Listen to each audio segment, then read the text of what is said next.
Jack Delinger, rebel bodybuilder, might be the most important name you've never heard. Golden Age bodybuilding history tends to celebrate the movie stars and magazine faces. But one man built a prehistoric physique that shocked judges and competitors alike. He won Mr. America in 1949. He beat Bill Pearl for the Pro Universe in 1956. Then he vanished from the big stages. He trained in cramped spaces with homemade equipment.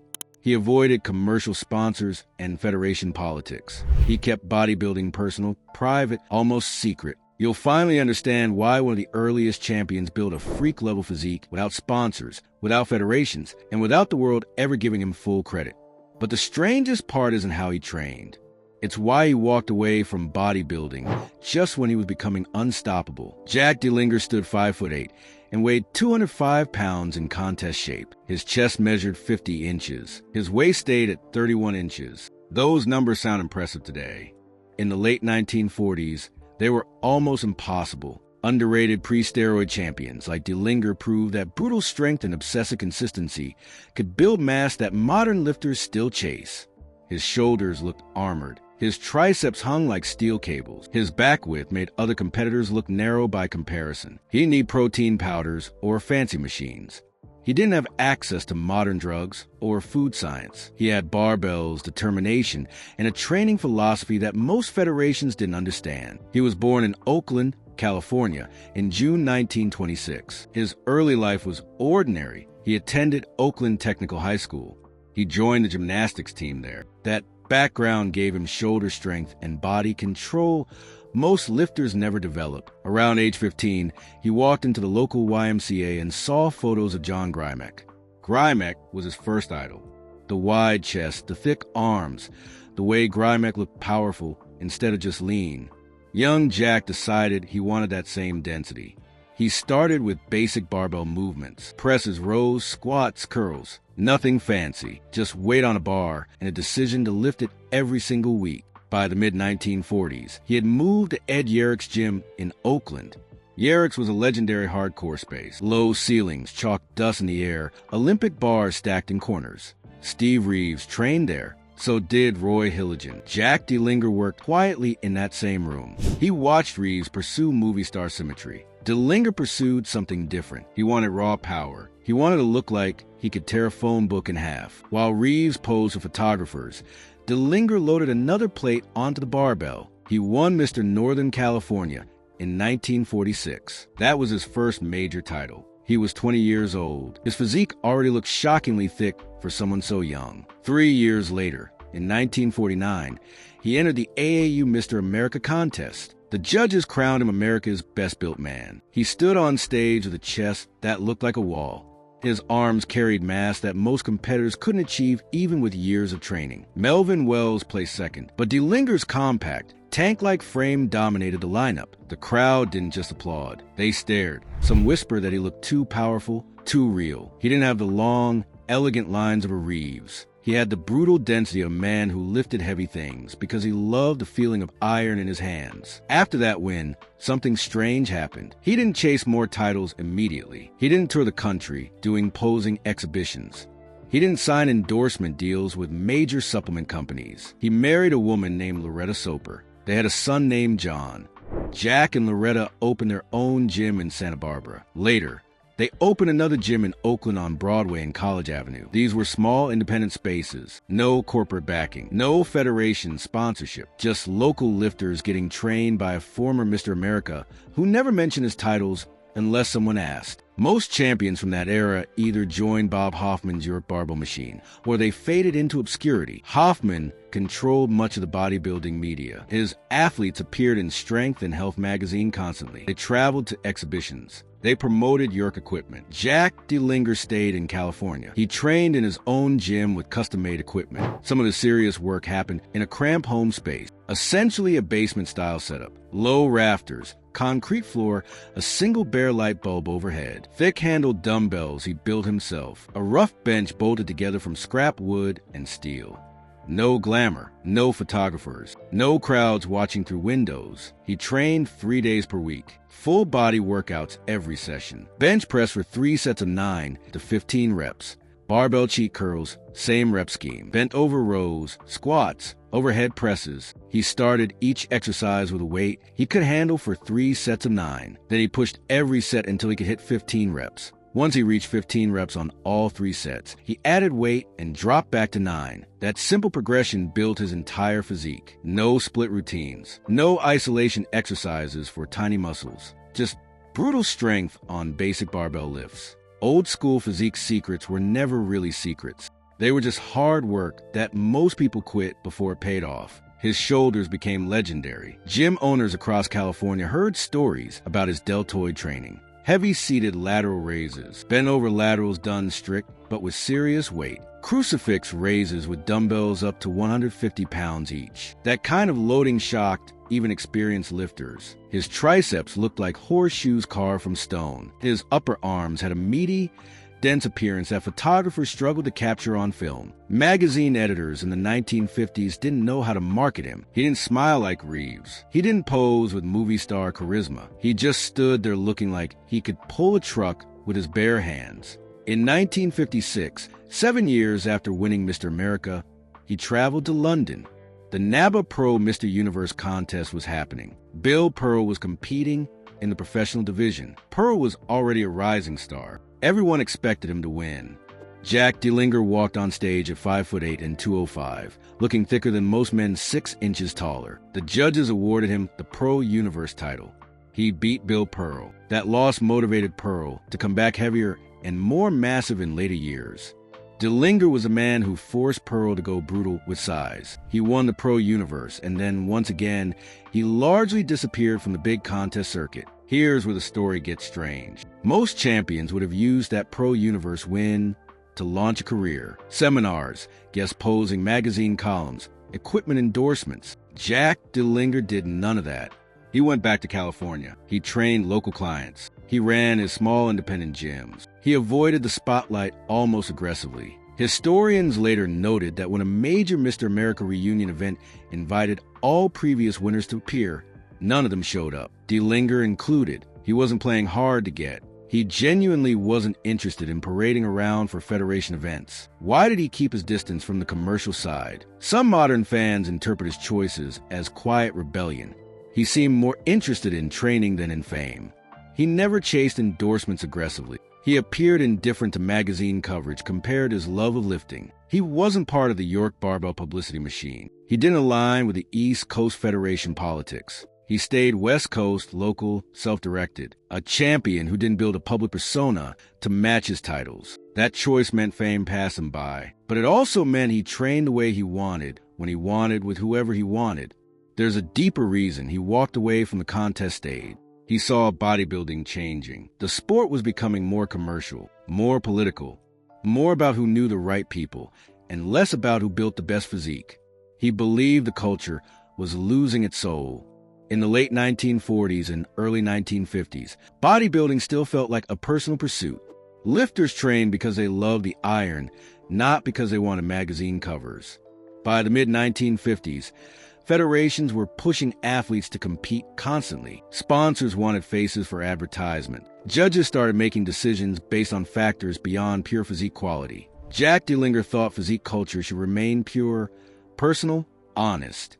When he saw it drifting toward fake smiles and commercial agendas, he quietly stepped back.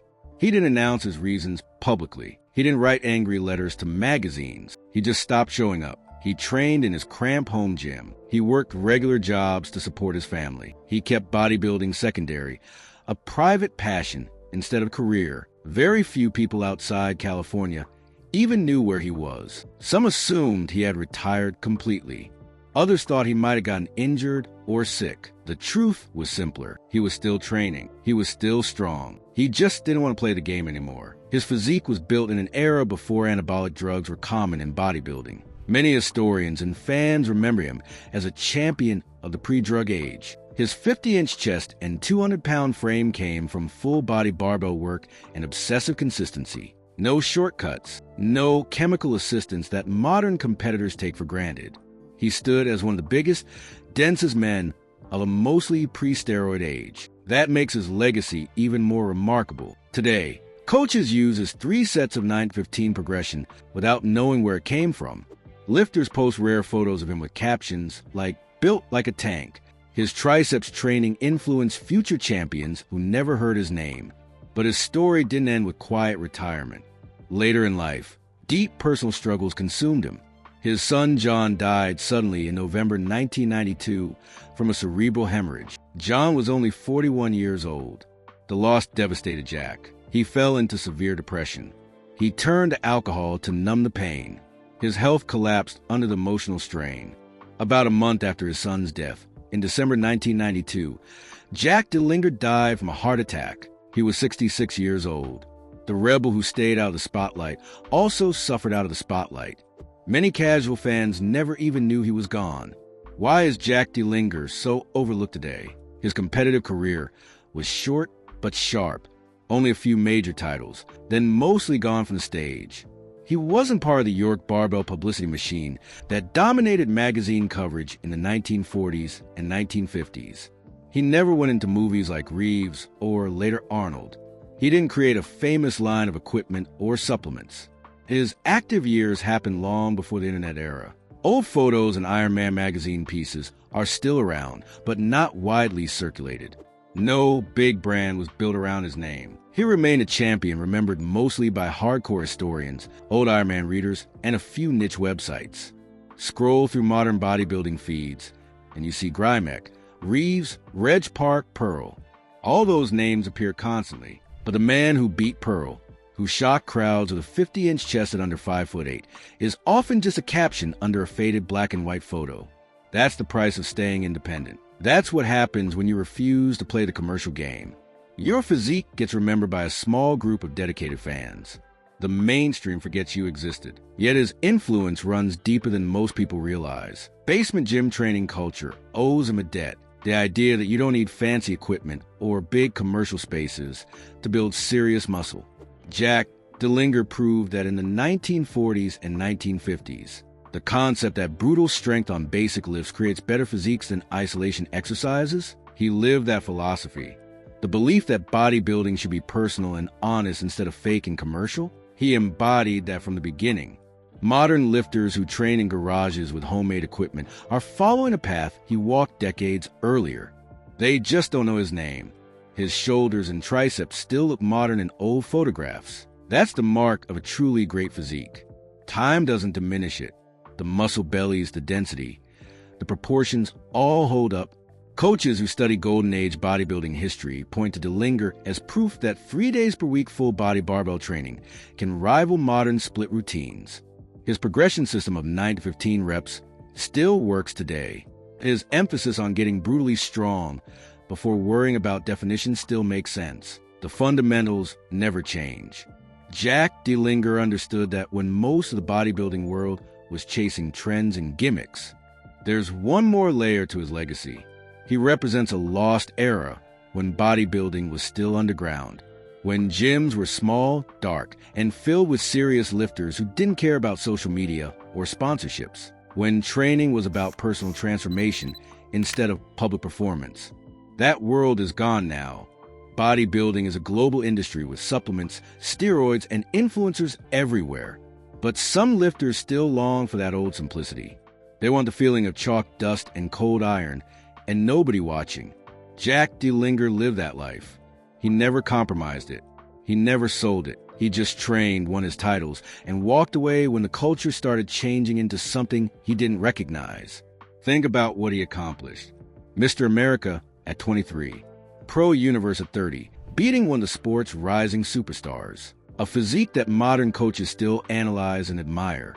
All of it built in cramped spaces with basic equipment and zero chemical shortcuts.